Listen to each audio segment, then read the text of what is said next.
document called the Fortin Presentation by Royal Team.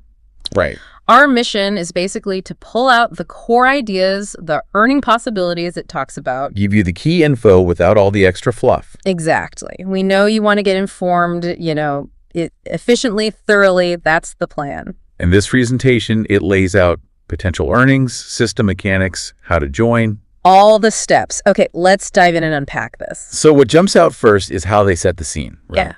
They start with this problem. Centralized platforms, risk of scams, mentioning things like delayed withdrawals and payments and, how owners and admins have all the control. Okay, so setting up a contrast. Precisely. It paints a picture of risk in the current way things often work online. And then Fortin comes in as the fix. That's the pitch. Their big claim is no owner, no admin. Bold. Presented as like the fundamental difference. And right after that, the promise. Yeah. Fortin gives you opportunity to earn passively. So, problem, solution, attractive benefit, all laid out quickly. It definitely taps into that interest in decentralization, doesn't it? It does, and passive income is always a draw. So understanding how they claim this works is crucial. Absolutely. Which brings us to the 6 best income sources they list. Okay, what are they? Let's see, direct referrals, level upgrades, team earnings, recycle income, passive income, and reward income. Quite a few. And the headline claim is earn from every direction in Fortin. That multiple streams idea, common in these kinds of systems. Trying to show there isn't just one way to earn, maybe. Yeah, appeals to different people, different levels of effort, perhaps. Makes it sound robust. Then later they detail unlimited income streams. Some overlap here. Like what? Well, direct referrals income is there again, but also cross-line team income, auto-recycle income, global income reward, and upline passive income. So refining those initial 6 categories. Seems like it. Terms like cross-line and upline passive really point towards a network structure. Yeah. Definitely sounds like it. Your earnings potentially tied to others' activity. Which leads into the level system they describe. Right, the total 12 levels.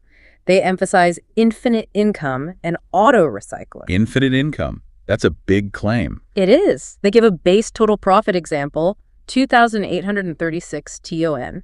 TON being the crypto involved. Yes. And a specific example, 4 TON level price level profit partners, 85,128 level 3. Okay. That's a bit dense.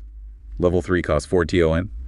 Maybe it makes 85 TON profit with 128 partners. Could be. It's not super clear how those numbers connect just from that snippet, but it suggests the link between level, cost, partners, and profit. And they mention spillover income, too, with 6 partner spots. Yeah, suggesting you might get partners placed in your structure from activity above you. That's usually what spillover implies in these models. Benefits from the network's growth, not just your own direct efforts. And this auto-recycling idea seems tied to the infinite income claim. How so? Well, it sounds like when you maybe fill your spots at a level, it resets. So you can earn from the same level again and again, theoretically. That seems to be the implication. Continuous potential. And then there's that cost breakdown figure. Price. 4 TON, 50%, 50%. Right. That likely shows how the entry cost for a level gets split. Maybe half goes upline, half to the system, or something like that. Possibly. Common practice for funding the structure, maybe the recycling, maybe payouts, needs that TON wallet, as you said, to handle the crypto. Then there's this whole section on the passive income fund. Okay, what's the deal with that? The presentation says 25% of each level purchase is retained and goes to passive payment fund. So a quarter of every level payment goes into a central pool? Yeah. And they say every member who is active will be qualified for payouts from this fund. Active. That's a key word. Wonder what defines active. Good question. It also claims bigger income, bigger passive fund payouts. Makes sense. Right. If you're contributing more through upgrades, you might get more back. And the fund gets distributed at every 10 days. So a regular potential payout beyond the direct level earnings if you're active. Interesting layer. The next bit focuses on potential income and growth. What's the message there? It repeats, you will earn money by your efforts. So not just passive, Like emphasizing action. but also auto upgrade, bigger income, and automatic growths. Suggesting the system might automatically use some earnings to move you to higher, more expensive levels. Yeah, which in turn is supposed to increase your earning potential. They mention earning more by upgrading through levels 1 to 12. So reinvestment for growth is built in, or at least encouraged. Less passive, more about scaling up your activity. Then we have the success formula. 3 golden rules. Always rules. What are they? 1. Build your 5 direct referrals as fast as you can after joining. Speed seems important. Standard network marketing principle. Get your core team quickly. 2. Teach duplication method, 5-5-5, to your partners. So teach your 5 to get their 5, and so on. Exponential growth model. Exactly. And 3. Attend and promote every training or presentation session in Royal Team. Keep engaged. Keep learning. Keep promoting. Strong emphasis on the team aspect and participation. It really underlines that network building is central. No question, the model seems heavily reliant on recruitment and duplication. Now, for some numbers, they provide income proof. Oh yeah, what's the claim? Get this, 9,062,2,988 plus TELN earned in just 3 days after launching. Wow. Indian rupees and TELN. And 100+ partners involved in achieving that, apparently. It's a big number, presented right after launch. You need to be careful with figures like that, though. How so? Early results, especially in systems like this, often reflect the success of the very first people in, the founders or initial promoters. Right. Doesn't necessarily mean the average person joining later will see anything similar. Exactly. It's a snapshot, possibly of top earners, right at the peak of initial excitement. Doesn't guarantee long-term typical results. Good context. Okay, so how do you actually get started? They have 3 steps. Pretty straightforward, usually. Step 1.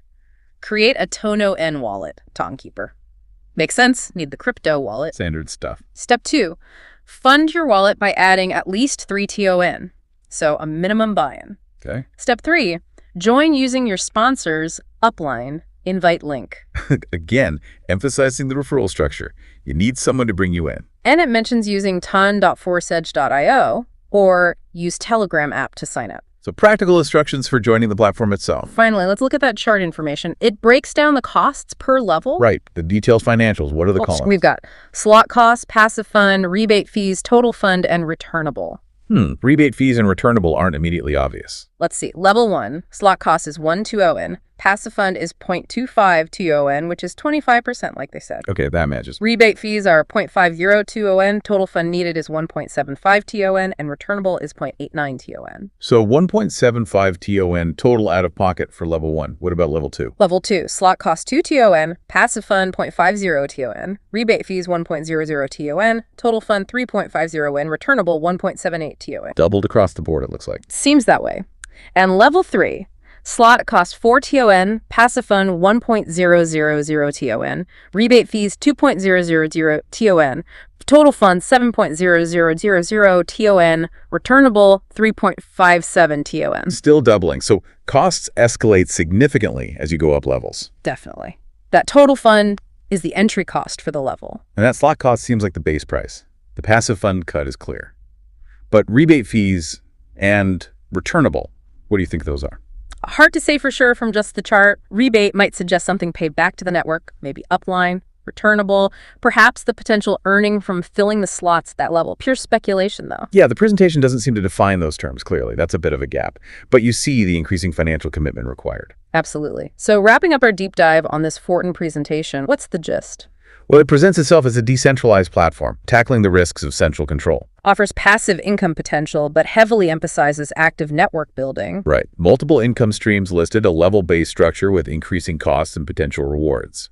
Auto-recycling for continuous earning potential, and that passive income fund from level purchases. And clear steps to join using TON crypto and a referral link. Plus, that cost chart giving a breakdown, even if some terms are a bit fuzzy. It paints a picture of opportunity, particularly through recruitment and upgrades. Definitely. It's structured to encourage network expansion and reinvestment into higher levels. So considering everything we've just unpacked,